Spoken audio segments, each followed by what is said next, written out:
የፍርድ ቤት አገልግሎት ከወረቀት ስራ በመላቀቅ በቴክኖሎጂ ማዘመን መዝገብ መሰወርን ለማስቀረትና የዳኝነት ስርዓቱን በማዘመን የአገልግሎት አሰጣጡን ፍትሃዊና ቀልጣፋ ለማድረግ እንደሚያግዝ የደቡብ ኢትዮጵያ ክልል ጠቅላይ ፍርድ ቤት ፕሬዝዳንት አቶ ቦጋሌ ፈይሳ ገለጹ።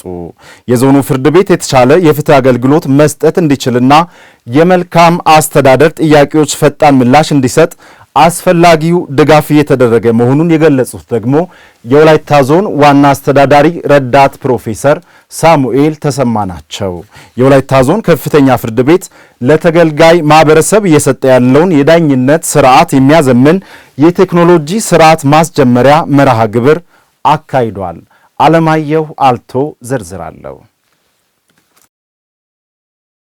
የወላይታ ዞን ከፍተኛ ፍርድ ቤት ከወላይታ ሶዶ ዩኒቨርሲቲ ጋር በመሆን ያበለጸጋቸውን የቴክኖሎጂ ስራዎችን የክልልና የዞን ከፍተኛ የመንግስት ስራ ኃላፊዎች፣ ባለድርሻ አካላትና የዘርፉ ባለሙያዎች በተገኙበት አስመርቋል። የለማው የፍርድ ቤቱ ዌብሳይት ቨርቹዋል የዳኝነት እንዲሁም የክስ ሂደት የመረጃ አያያዝ ስርዓት የፍርድ ቤቱን ስራ ፍትሃዊና ግልጽነት የተሞላው እንዲሆን ከማስቻል ባለፈም የተገልጋዩን ጊዜና ወጪ ቆጣቢ በመሆኑ ተደራሽነቱን ለማስፋት በቀጣይ በትኩረት እንደሚሰራ ተመላክቷል። ቀጠሮ ለመጠየቅ መዝገበ ምን ደረጃ ላይ ያለው እኔ ባልተገኘሁበት ቀጠሮ ዳኛው ምን ብሎ ነበር፣ ችሎቱ ምን ብሎ ነበር የሚለውን ለመስማት ብቻ ከዲዳይ ተነስቶ ከድምቱ ተነስቶ ከቦምቤ ተነስቶ ከኦፋም ከሌላ ቅርብ ቦታዎችም ተነስቶ ከፍተኛ ፍርድ ቤት መገኘት ግዴታ ነው። አሁን ግን እሱ የለም። የትም ቦታ ሆኖ ሰዎች ዌብሳይት ተዘርግቷል። በዛ ዌብሳይት ላይ የራሱን ቁጥር ቀለል ባለ መልኩ ነው የወላይታ ሶዶ ዩኒቨርሲቲ ከኛ ጋር በመሆን ያዘጋጀው። ስለዚህ የዌብሳይት ቁጥሩን ብቻ አስገብቶ ለምን ዓላማ ነው የተቀጠረው መዝገቡ የሚለውን ማየት ይችላል። ስለዚህ ከጊዜ አንፃር፣ ከወጪ አንፃር፣ ከድካም አንፃር በእጅጉ ችግሮችን የፈታ ነው ማለት ይቻላል። በዘንድሮ እንግዲህ 12 ፍርድ ቤቶችን አገናኝተናል ከዞኑ ጋር። ያ ብቻ ሳይሆን የማረሚያ ተቋምን በሚመለከት ማረሚያ ተቋም ትንሽ የበጀት ችግርም ስለነበረባቸው እኛ የከፍተኛ ፍርድ ቤት በራሱ በጀት ፋይናንስ አድርጎ ለቪዲዮ ኮንፈረንስ የሚሆኑ ቁሳቁሶችን በመስጠት ማረሚያ ተቋም ተከሳሾች፣ ተጠርጣሪዎች ወደ ከፍተኛ ፍርድ ቤት መምጣት ሳያስፈልጋቸው እዚያው ማረሚያ ሆነው ጉዳዮቻቸውን እንዲከታተሉ የሚያስችል ስርዓት ፈጥረናል። ቶታሊ እንግዲህ ከማረሚያ ጋር 13 መዋቅሮችን ከከፍተኛ ፍርድ ቤት ጋር ማገናኘት ችለናል ማለት ይቻላል። የፍርድ ቤት የዳኝነት ስራን ማዘመን የህብረተሰቡን አላስፈላጊ እንግልት ለማስቀረት ምቹ እድል የሚፈጥር ነው ያሉት የወላይታ ዞን አስተዳዳሪ ረዳት ፕሮፌሰር ሳሙኤል ተሰማ መልካም አስተዳደር እንዲረጋገጥ ፍትህ መስፈን የጎላ ሚና እንዳለው ገልጸዋል። ፍትህ ሲሰፍን መልካም አስተዳደር ይመጣል። ኬዞች ደግሞ እንዳይቆዩ በተለይ ዳኞች ትልቅ ኃላፊነት አለባቸው። ቶሎ እኛ በቴክኖሎጂ እንደግፋለን፣ በፋይናንስ እንደግፋለን፣ በሌሎች በማንኛውም ድጋፍ ማድረግ በሚገባ ልክ እንደግፋለን። ቴክኖሎጂውን ተግባራዊ በማድረግ የወላይታ ዞን በክልሉ ግንባር ቀደም ነው ያሉት የክልሉ ጠቅላይ ፍርድ ቤት ፕሬዝዳንት አቶ ቦጋሌ ፈይሳ ይህም ስርዓት ከማይከል ሆነን ፍትህ እንዳይጓደል በመስራት ተአማኒነት ያለው አገልግሎት ለህዝብ ተደራሽ እንዲሆን የሚያስችል ነው ብለዋል። እኛ ተደራሽ ሳንሆን ጉዳያቸውን ወደሚመለከተው ፍርድ ቤት ማምጣት ባለመቻላቸው ፍትህ ሳያገኙ የሚቀርቡበት ሁኔታ ስላለ ፍርድ ቤቶቻችንን ዲጂታላይዝ ስናደርግ አንዱ አሁን ለምሳሌ ቪዲዮ ኮንፈረንስ ቨርቹዋል ኮርት ሲስተም የሚባለው በቪዲዮ ኮንፈረንሲንግ ከፍተኛ ፍርድ ቤቱ አረካ መሄድ ሳያስፈልገው፣ ሁምቦ መሄድ ሳያስፈልገው፣ እነዚህ በስር ያሉ ፍርድ ቤቶች መሄድ ሳያስፈልግ እዚሁ ሆኖ ተገልጋዮቻችን ደግሞ ከፍተኛ ፍርድ ቤቱ ወዳለበት ማዕከል መምጣት ሳያስፈልጋቸው እዚያው ባሉበት ሆኖ እንዲገለገሉ ለማስቻል ነው።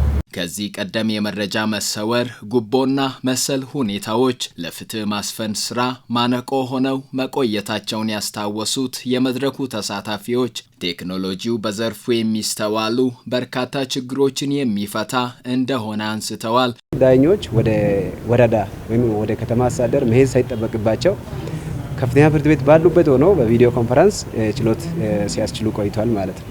ስለዚህ ጥቅሙ በጣም ከፍተኛ ነው። አንዳንድ የስነ ምግባር ችግርም እንዳይከሰት ባለ ጉዳይ ከዳኛ ጋር ሳይገናኝ ጉዳዮቻቸውን በዛ ባሉበት ሆኖ እንዲከታተሉ የሚያስችል የፍርድ ቤትን አገልግሎት አሰጣጥ በጣም ፈጣን ቀልጣፋ እንዲሆን የሚያደርግ ወጪ የሚቀንስ እና እጅግ ዘመናዊ የሆነ ስራ ነው የተሰራውና ዶኮሻ ያለው አንድ ባለ ጉዳይ እዚህ መምጣት ሳያስፈልግ እዛ ሆኖ የራሱን መዝገብ ቁጥር አስገብቶ ወይ ስሙን አስገብቶ ቀጠሮውን የሚያውቅበት ዛሬ ለምን እንደተቀጠረ ባይመጣ እንኳን ለምን እንደተቀጠረ ቀጣይ ቀጠሮ ምን እንደሆነ የሚረዳበት ሲስተም ትልቅ ለህዝብ ጠቃሚ ነው።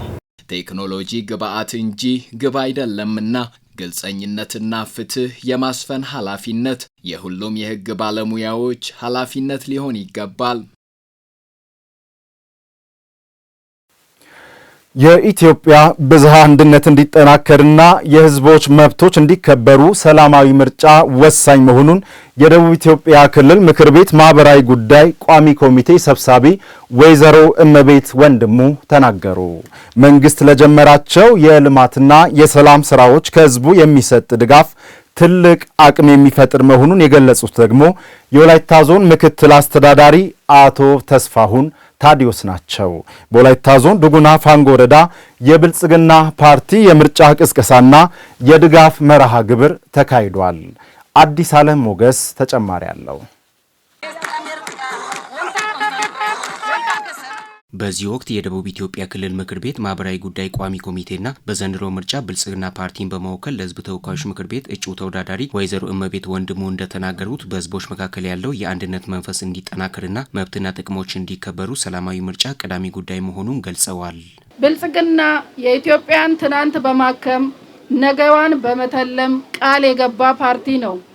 እውነተኛ ህብረ ብሔራዊነት ሀገር እንድትኖረን ልዩነታችን ውበታችን ሆኖ ብዝሃነታችንን የምናስተናግድበት የፌደራል ስርዓት ምሰሶአችን ነው። ፉክክር ብቻ ሳይሆን ትብብርን የሚያጣጥም ዲሞክራሲን በመገንባት የግለሰብና የቡድን መብቶችን ሳያበላልጥ ለማስከበር ቆርጠን ተነስተናል። በየወቅቱ ከህብረተሰቡ የሚነሱ የልማት ጥያቄዎችን ለመመለስ መንግስት እየሰራ ያለው ስራ ተጠናክሮ የሚቀጥል መሆኑን የተናገሩት የወላይታ ዞን ምክትል አስተዳዳሪና የከተማና መሰረተ ልማት መምሪያ ኃላፊ አቶ ተስፋሁን ታዲዮስ የህዝቡ መሰል ድጋፍና ተሳትፎ ትልቅ የሞራል ስንቅ ይሆናልን ብለዋል። በጣም ቀጣይ ህዝቡ ለፓርቲያችን ትልቅ ተስፋ የጣለበት መርጦ ፓርቲያችን ከዚህ በፊት የሚያመጣቸው ለውጥን የሚደግፍበትና ቀጣይ በአገራዊ ምርጫም ሲመረጥ የያዛቸው እሳቤዎች በጣም ተስፋ ሰጪ ነገሮች መሆናቸውን ጭምር ህዝቡ ያሳየበት ቀጣይ እንደ ፓርቲ ደግሞ እነዚህን የተሰሩ ልማቶችን ማጠናከርና ቀሪ ደግሞ መሰራት ያለባቸው ነገሮችን አጠናክረን እንድንሄድ ተስፋ የሚሰጥ ድጋፍ ነበር ዛሬ ህዝቡ ያካሄደውና ይሄን አጠናክረን ይሄን ምቹ ሁኔታን ከህዝብ ጋር አብረን በመሆን እንደ ሀገር ያሉ ለውጦችንም የመጡ ልማቶችንም እንደ አካባቢም ደግሞ ይሄን ማጽናት ቀጣይ ደግሞ እንደ ሰባተኛው ሀገራዊ ምርጫ ላይ ተመርጠን ደግሞ ይሄን ማስፋት አለብን የሚለውን ብልጽግና ፓርቲን ህዝቡ እንዲመርጥ የማድረግ በጣም ትልቅ ሰልፍ የተካሄደበት ቅስቀሳ ዘመቻ ነው። በወረዳው ሰላማዊ ምርጫ እንዲካሄድ የሁሉም ህብረተሰብ ተሳትፎ ሚናው የጎላ መሆኑንና ቀጣይ የሚመለሱ የህዝብ ጥያቄዎች ምላሽ እንዲያገኙ ማህበረሰቡ ከመንግስት ጋር ያለው ግንኙነት የተጠናከረ መሆን እንደሚገባ የዱጉና ፋንጎ ወረዳ ዋና አስተዳዳሪ አቶ ዘካሪያስ ወንታሞ ጠቅሰዋል። ይህን ድጋፍ ሰልፍ እኛም ህዝቡን ስናስተባብር ህዝቡ በራሱ ፍላጎት ብልጽግና መሪያችን ፓርቲያችን ነው የሚለውን እያንዳንዱ ፍላጎቱ እየገለጸ የወጣበት ሂደት ነው ያለው። ስለዚህ ይህን ድጋፍ ሰልፍ እያደረግን ከድጋፍ ሰልፉ ጋር ጎን ሆነን ምርጫው ፍጹም ሰላማዊ እንዲሆን ምርጫው ደግሞ ዲሞክራሲያዊ እንዲሆን የማድረግ ህዝቡንም እያስተማርን ከምርጫው ጋር ተያይዞ በሚነሱ ጉዳዮች ላይ ህዝቡ ባለቤት ሆኖ የምርጫ ሂደትን ያደናቅፉ የሚመጡ ጉዳዮች ካሉ እነሱን ደግሞ ህዝቡ ራሱ እንዲከላከል የማድረግ ስራ እየተሰራ ነው። ይሄኛውን የቅስቀሳ የምረጡን ዘመቻ ምልክት የማስታወቅ ዘመቻው የብልጽግና ፓርቲ አባላትን ይዘን እያደረግን ያለንበት ሁኔታ አለ። በምርጫ ቅስቀሳ በድጋፉ መርሃ ግብር ላይ የተገኙት የወረዳው ነዋሪዎችም የተለያዩ ማህበራዊና ኢኮኖሚያዊ ጥያቄዎች ምላሽ እንዲያገኝ ሰላማዊ ምርጫ ለማካሄድ መነሳታቸውን አብራርተዋል። ሰልፍ በጣም ደስ ብሎናል። አጠቃላይ ዱጉና ፋንጎ ወረዳ ያለው ህዝብ አጠቃላይ ስንዴ ነዶ እንዲመረጥ እኛም ቀስቅሰን ነገም እስከ 24 ሰዓት እስከ ግንቦት 24 ድረስ እኛም ለማነሳት ቃል ገብተናል። ከፓርቲው ምን ጠይቀው ከዚህ በኋላ ማለት ዘንታለም እየተጠየቀ ያለው የፋንጎ ህዝብ ላይኛውና ታችኛው አንደኛ ንጹህ መጠጥ ውሃ ሳያገኝ ቆይቷል። አሁን ይሄንን እንመርጣለን። ስለ ውሃ አይደለም እንመርጣለን፣ ግን ከምርጫ በኋላ ንጹህ መጠጥ ውሃ በታችኛውና በላይኛው ፋንጎ ዞን ቀጥታ እንዲገኝ ነው የምንፈልገው። ከዚህ ከተመራጮች ማለት የትምህርት ጥራትም ተስተካክሎ ብዙውን ስራ አጥ ወጣቶች በቤት ላይ የተቀመጡ ወረቀቱን ይዞ ቤት ላይ የተቀመጠው የአባቱን ንብረት ጨርሶ መሬታቸውን ሽጦ ባዶ ወረቀት ይዞ በቤት ላይ የተቀመጡት በስራቸው እንዲሳተፉ ነው የምንፈልገው። የህብረተሰቡ ተሳትፎ የምርጫ ካርድ መውሰድ ብቻ ሳይሆን እስከ ምርጫው ቀን ድረስ በተለያዩ ጉዳዮች ላይ ተሳታፊ እንዲሆኑ ጥሪ ቀርበዋል።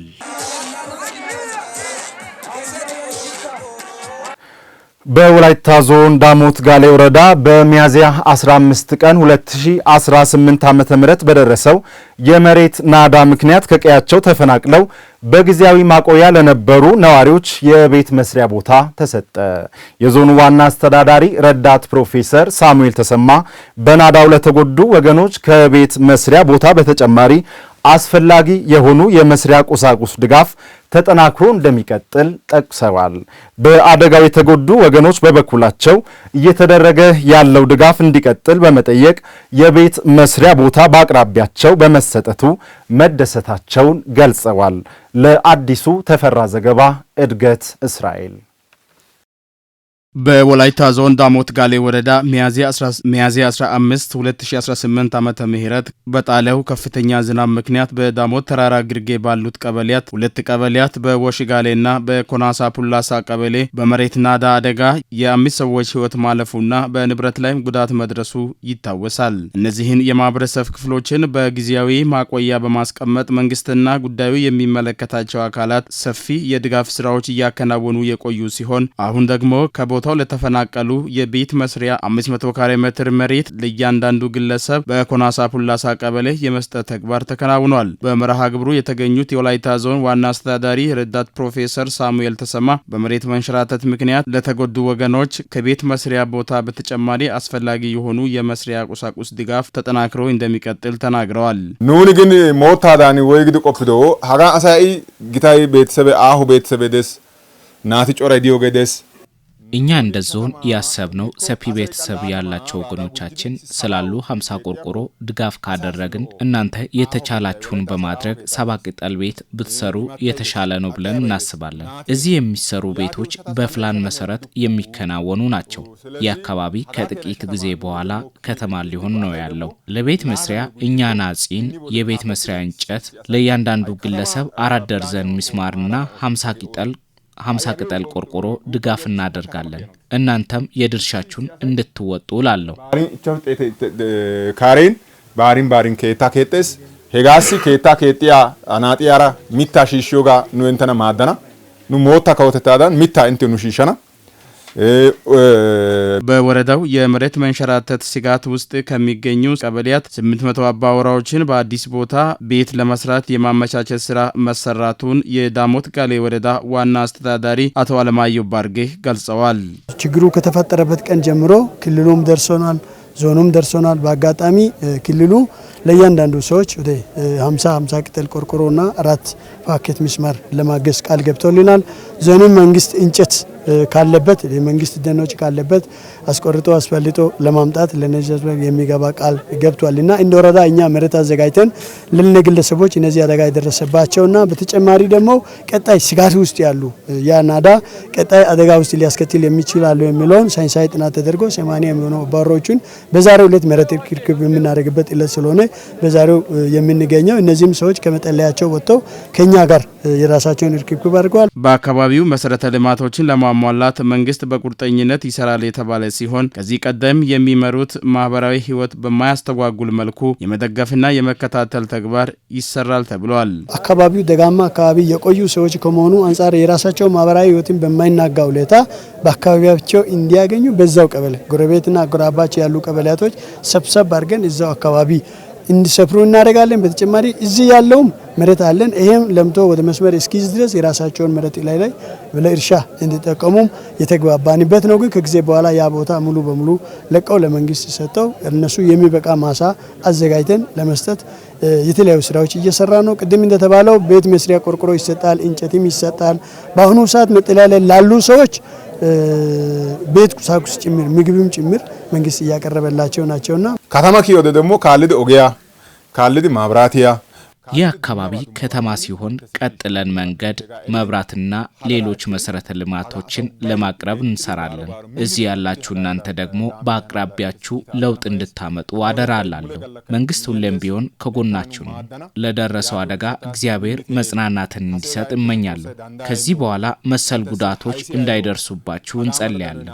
እኛም እንደ ዞን መንግስትም ሆነ ሌሎች መዋቅሮችም በጋራ በመቀናጀት ቤታችሁ ተሰርቶ አልቆ እስክትገቡ ድረስ ከጎናችሁ መሆናችን ለመግለጽ ወዳለሁ። ገለናጋ ከናሽን ነው እንተም ያንዲዮጋ እንቲስ ቆንጭሰና ኮይተስ በስፍራው ያነጋገርናቸው የአደጋው ተጎጂዎች በበኩላቸው እየተደረገ ያለው ድጋፍ እንዲቀጥል በመጠየቅ የቤት መስሪያ ቦታ በአቅራቢያቸው በመሰጠቱ ደስተኛ መሆናቸውን ተናግረዋል።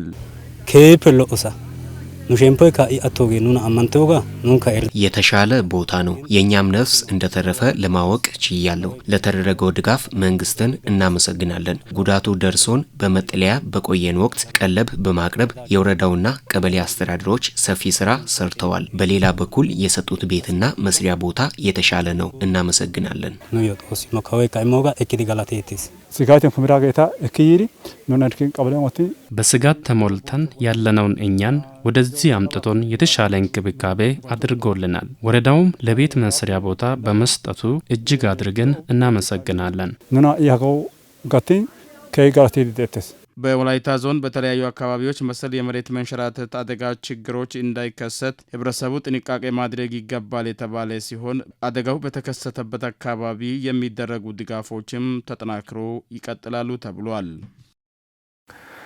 ለ1 ሚሊዮን ስራ አጥ ዜጎች ስራ ዕድል ለመፍጠር እየሰራ መሆኑን ኦርቢት ኢኖቬሽን ሀብ የተሰኘ ድርጅት ገለጸ። ድርጅቱ በተለያዩ ዘርፎች ወጣቶች ስራ ፈጣሪ እንዲሆኑ የሚሰራውን ስራ አጠናክሮ እንዲቀጥል ተገቢ ድጋፍ እንደሚያደርግ የወላይታ ሶዶ ከተማ የስራ ዕድል ፈጠራና ኢንተርፕራይዝ ልማት መምሪያ ገልጿል። ኦርቢት ኢኖቬሽን ሀብ የተሰኘ ድርጅት በስራ ፈጠራ ዘርፍ ያሰለጠናቸውን 27 ተጀማሪ ስራ ፈጣሪዎችን አስመርቋል። መለሰው ልኮ ተጨማሪ አለው። ኦርቢት ኢንተርናሽናል ሀብ የተሰኘ ድርጅት በአገራችን ወላይታ ሶዶ ከተማን ጨምሮ በ23 ከተሞች የፈጠራ ተሰጥኦ ያላቸውን ወጣቶች በማሰልጠን ብቁ የማድረግ ስራ እየሰራ ይገኛል። በዚህም ለ1 ሚሊዮን ስራ አጥ ዜጎች ስራ ዕድል ለመፍጠር እየሰራ መሆኑን የድርጅቱ ምክትል ስራ አስኪያጅ ሀና ሙልጌታ ገልጸዋል። በዋነኝነት ዛሬ ይዘን የመጣ ነው ሲድ የሚባለውን ፕሮግራም ነው። ሲድ ሲተነተን ሰስቴይነብል ኤምፕሎይመንት ትሩ ኢንተርፕራይዝ ኤንድ ኢንተርፕረነርሺፕ ዴቨሎፕመንት ነው። የ5 ዓመት ፕሮግራም ሲሆን የ1 ሚሊዮን ስራ ዕድል ለመፍጠር በሚለው ኦብጀክቲቭ ነው የተነሳው። ማስተር ካርድ ፈንድድ የሆነ ፕሮጀክት በመሆኑ ሳለ ሴቶችና ወጣቶች ላይ ነው ፎከስ አድርጎ ይሄ ፕሮግራም የሚመራው። እኛ እንደ ኦርቢት በዋነኝነት የምንሰራው ከፈጠራ ስራ ላይና ኤግዚስት ከሚያደርጉ ጥቃቅን አነስተኛና መካከለኛ ኩባንያዎችን ነው። እነሱም በተለያዩ መንገዶች ሰፖርት እናደርጋለን። ድርጅቱ በወላይታ ሶዶ ከተማ ስራ ፈጣሪዎችን ከማበረታታት ረገድ የሚያደርገው የስልጠና ድጋፍ ወጣቶች እይታቸውን ወደ ስራ ፈጠራ እንዲያዘነብሉ ያስቻለ ነው ተብለዋል። እስከ 14 ሳምንት የሚሆን ሶዶ ፖሊቴክኒክ ኮሌጅ ውስጥ ሆኖ ስልጠና ሲወስዱ የቆዩ ሰልጣኞቻችን ናቸው። ይሄንን በማየታችን እኛም እጅግ በጣም ደስ ብሎናል ማለት ነው። ስለዚህ ዛሬ ይሄንን እድል አግኝቼ ይሄንን ንግግር ወይም የመክፈቻ ንግግር ሳደርግ ትልቅ አሳይመንት መስጠት ፈልገው ነገርም ስላለ ከስልጠና በላይ እኛ አሁን ወጣቶች ስራ ጋር እንዲተሳሰሩ ነው ትልቁ ታርጌታችንና እንደ ከተማችንም ስናይ እንደ ዞናችን ከፍተኛ የስራ አጥ ቁጥር ካለባቸው ዞኖች የኛ ዞኑ ወይም የኛን ከተማ አንዱ ነው። ይሄንን ስራ አጥነትን ለመፍታት ግን እናንተ በወሰዳችሁት ስልጠና ከናንተ ብዙ እንጠብቃለን ማለት ነው። አንድ የእንጨት ስራ ባለሙያ አንድ ቢሮ ካለው ሰራተኛ ጋር ኔትወርክ ቢያደርግ ነገ እሱም ቢሮ የሚያሳምርለት እሱ ይሆናል። ስለዚህ ፐርሰናሊ ኢን ዘ ቢዝነስ ወርልድ ኔትወርክ በጣም አስፈላጊ ነገር ነው። ስለዚህ ያን እንዲፈጥሩ ይረዳቸዋል። 1 2 ለኔክስት ወጣቶች ደግሞ እንዲተርፉ ያደርጋቸዋል። ምክንያቱም ለራስህ የሄድክበት መንገድ ሌላውን ስታሳየው ይቀልሃል። በወላይታ ሶዶ ከተማ በተያዘው በጀት ዓመት ከ13000 በላይ ወጣቶች ስራ ዕድል መፍጠር ተችሏል ያሉት የከተማው ስራ ዕድል ፈጠራና ኢንተርፕራይዝ ልማት መምሪያ ምክትል ኃላፊ አቶ መሰለ ሶርሳ ለዘርፉ ውጤታማነት ኦርቢት ኢኖቬሽንና ሌሎች አጋሮች ድጋፍ እያደረጉ መሆናቸውን ተናግረዋል። በመንግስትም በግልም በተደረገው የስራ ዕድል የመፍጠር ሁኔታ በቁጥር ከ13000 በላይ ለሚሆኑ የስራ አጥ ወጣቶች በቋሚና በጊዜያዊ የስራ ዕድል የመፍጠር ስራ የተሰራበት ሂደት አለ። ኦርቢት ኢኖቬሽን ያሉ መንግስታዊ ያልሆኑ ተቋማት በዚሁ ልክ ደግሞ የስራ ፈጠራ ሀሳብ ያላቸውን ወጣቶችን እየለዩ በስልጠናም በፋይናንስም ድጋፍ እያደረጉ ይገኛሉ። በስራ ፈጠራ ሰልጥነው የተመረቁ ወጣቶችም ድርጅቱ የስልጠና እና የገንዘብ ድጋፍ በማድረጉ የራሳቸውን እምቅ አቅም ተጠቅመው የተለያዩ ጅምር ፈጠራዎችን መስራታቸውን ገልጸዋል። የፍላቨር ፊውዝ ኮፊ የሚባል ፕሮጀክት ማኔጀር ነኝ ማለት ነው። የተለያየ እውቀቶችን ሳገኝ ነበር በዚህ በስታርታፕ ስልጣናችን መሰረት ከማርኬቲንግ ጀምሮ ከቢዝነስ ማኔጅመንት ጀምሮ የተለያዩ ሴግመንቶችን ከማወቅ ጀምሮ የተለያየ እውቀቶችን ሳገኝ ነበር በዚህ ስልጣና ላይ ማለት ነው። እናም ለተለያየ ነገሮች እንድነሳሳ አድርጎኛል። እናም ከችግር ተነስቶ ፕሮጀክት እስከ መክፈት ድረስ ደርሻለሁ ማለት ነው። ኦርቢት ኢኖቬሽን ሀብ በጣም በብዙ መልኩ ረድቶናል። መጀመሪያ ራሱ ቢዝነስ ሲሰራ ከአይዲያ ከሀሳብ ተነስቶ የቢዝነስ ሰሪዎች አመለካከት ማይንድ ሴት እንዴት ነው የሚለውን ከዛም አልፎ ፋይናንሻል ነገሮችም ላይ ማርኬቲንግ ላይ ብንገባ ምን ሊገጥመን እንደሚችል ብራንዲንግም ኢፌክቲቭ ኮሚኒኬሽን ብዙ ወደ 9 እና ከዛ በላይ ኮርሶች ወስደናል በዚህ 4 ወር ውስጥ ማለት ነው። ተመራቂ ወጣቶች በማከል የተለያዩ አካላት ለፈጠራ ስራቸው ድጋፍ እንዲያደርጉ ጥሪ አቅርበዋል።